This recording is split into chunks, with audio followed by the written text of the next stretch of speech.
Hi everyone. In comparisons to the Gilded Age, I'm fired up today. So let's talk about the women who worked against suffrage.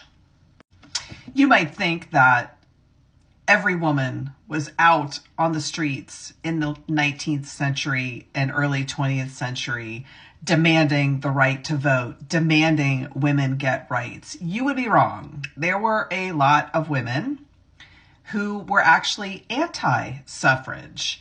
And these women were of a certain economic class. You guessed it, a lot of wealthy white women.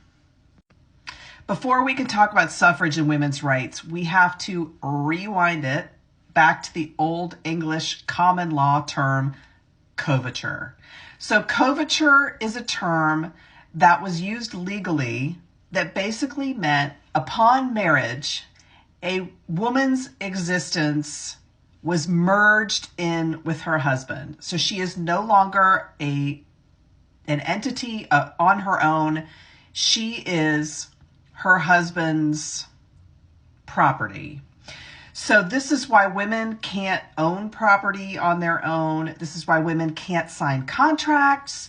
This is why women can't control their own money. This is why marital grape is a thing, because your body belongs to him. She basically ceases to exist outside of her husband. And throughout history, even if you look at Wikipedia, this is why you see women listed as, Mrs. his first name, his last name. So today we see a lot of Mrs. Barbara Smith. But back when coverture was a thing, it would have been Mrs. Thomas Smith. So you are no longer Barbara, you are Mrs. Thomas Smith.